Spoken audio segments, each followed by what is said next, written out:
Assalamualaikum warahmatullahi wabarakatuh. Perkenalkan, kembali lagi bersama saya Ahmad Maulana dari eh, Universitas Mercu Buana, jurusan Teknik Informatika. Saya memenuhi tugas ini untuk memenuhi tugas kuis Bapak dosen saya, tugas arsitektur komputer tentang perkembangan prosesor AMD dan Intel bersamaan dengan cache memory. Nah, ini perkembangan Intel yang saya dapatkan itu dari tahun 2002 sampai 2011 dengan data-data yang sudah saya ambil dari tahun 2003 sampai 2005, yaitu ada Intel Celeron, kemudian Intel Dual Core dan Intel Core Duo. Intel Celeron ini kurang laku di pasaran karena banyak yang masih enggan untuk meninggalkan Intel Pentium. Karena pada masa itu orang-orang masih banyak yang menggunakan Intel Pentium. Kemudian Intel merilis dual core yang memiliki 2 chip inti, tetapi kinerjanya belum efektif dan efisien, memerlukan banyak daya listrik dan hanya bekerja pada OS 32 bit. Habis itu Intel Celeron Dual Core Insight ini dikalahkan oleh AMD X64 Athlon 64. Akhirnya Intel mengeluarkan Core 2 Duo yang bisa bekerja dengan OS 32 dan 64 bit. AMD terus berusaha keras untuk bisa mengeluarkan prosesor yang lebih dahsyat dari Core 2 Duo. Kemudian kita bandingkan dengan AMD pada tahun 2003. Di tahun 2003 AMD X64 ini Athlon 64 dan AMD Quad-Core Opteron. Intel merilis dual core yang memiliki 2 chip inti, tapi kinerjanya belum efektif dan efisien, memerlukan banyak daya listrik dan hanya bekerja pada OS 32 bit. Sedangkan AMD X64 ini bisa di OS 64 bit.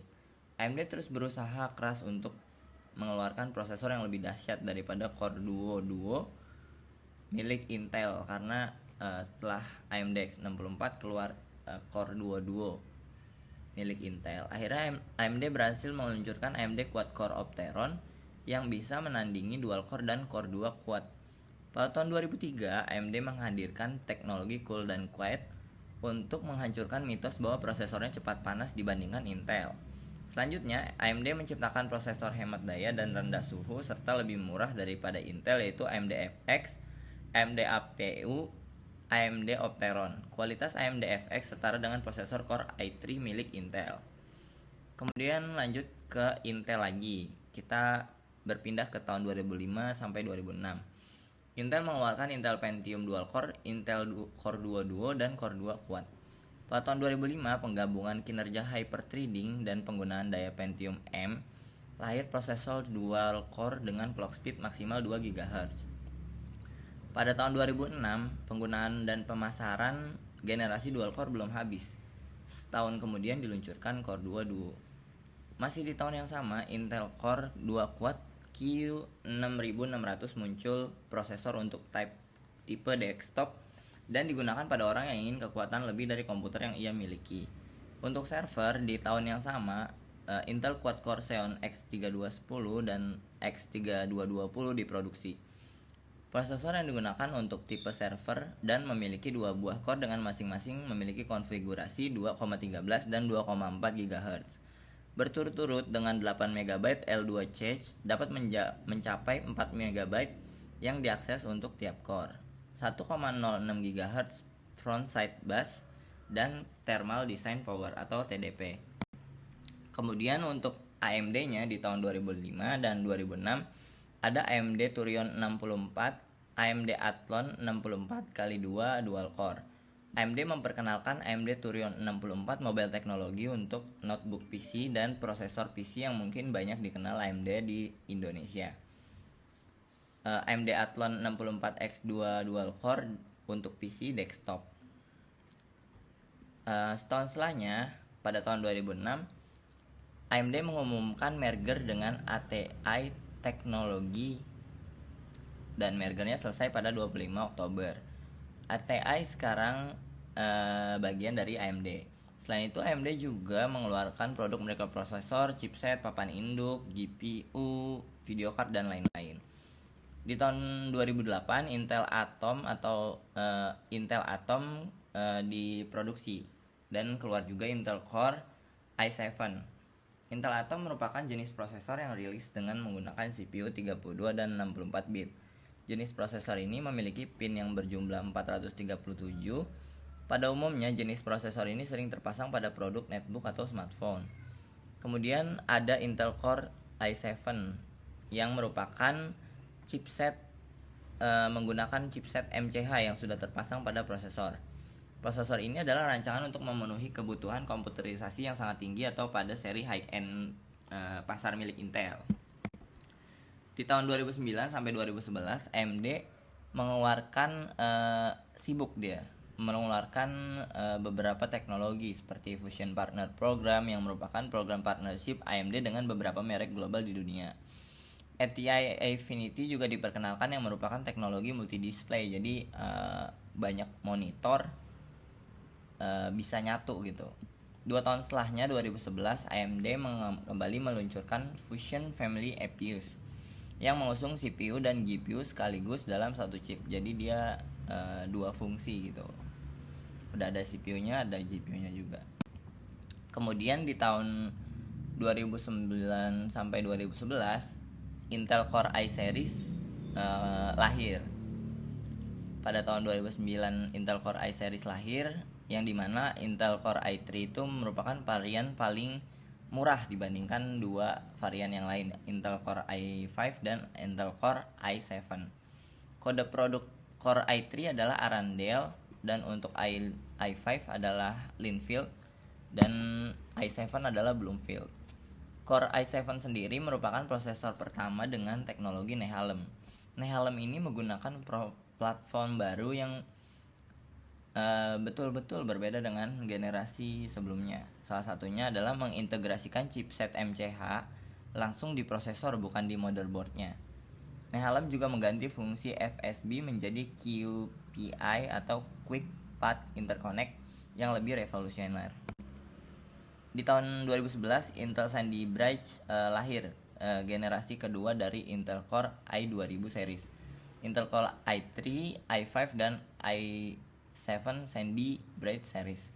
Keunggulan prosesor ini dari generasi sebelumnya yang Intel Core i3, i5, i7 adalah grafik yang lebih bagus, clock speed yang lebih tinggi, TDP yang lebih rendah. Prosesor seri ini menggunakan chipset dengan soket LGA 1155. Prosesor unggulan Sandy Bridge series adalah Intel Core i7 seri 2700K. Prosesor ini memiliki quad core, prosesor 4 core, clock speednya 3,5 GHz dan turbo clock speed hingga 3,9 GHz. Grafik clock mode standar mencapai 850 MHz. Dan pada mode turbo mampu mencapai kecepatan 1350 MHz.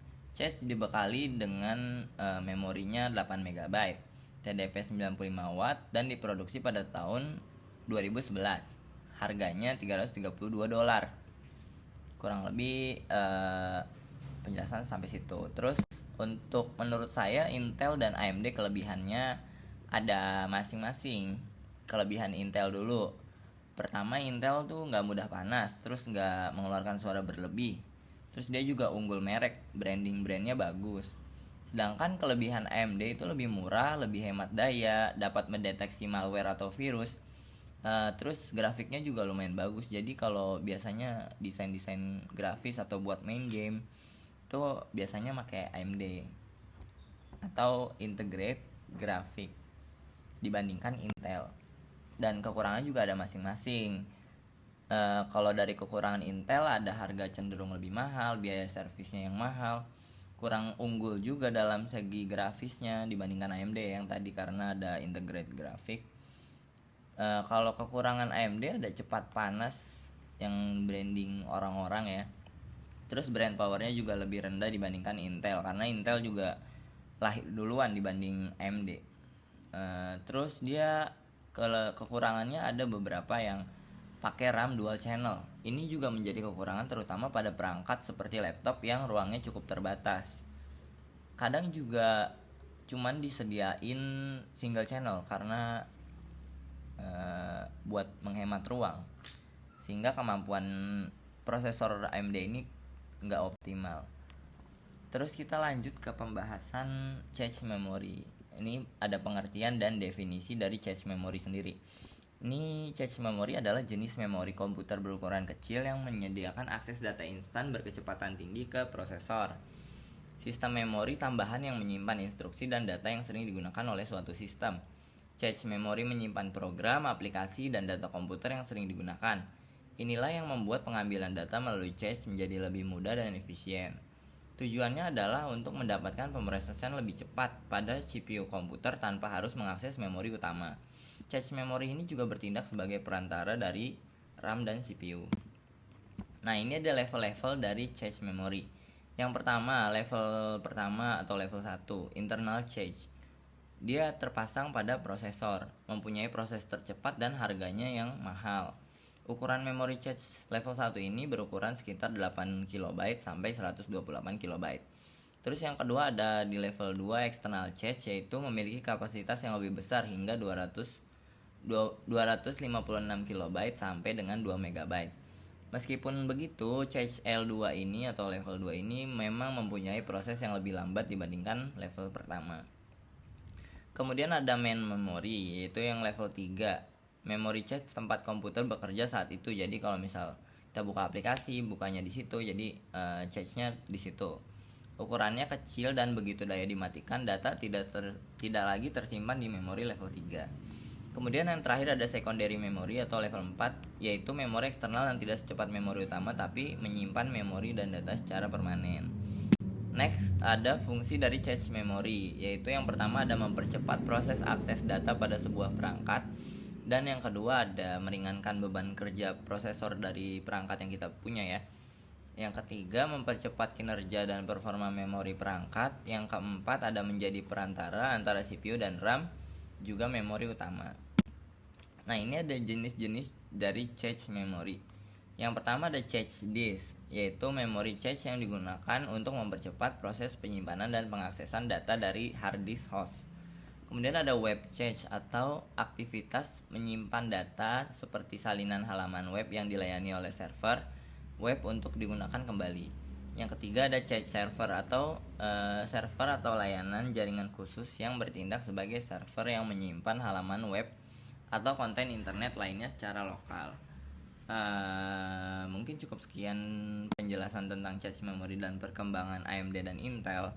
Ini ada sitasi-sitasi yang saya ambil dari Google dan web-web lain, termasuk ilmu dari bapak dosen saya. Semoga bermanfaat ya untuk saya dan kedepannya mungkin lebih baik lagi.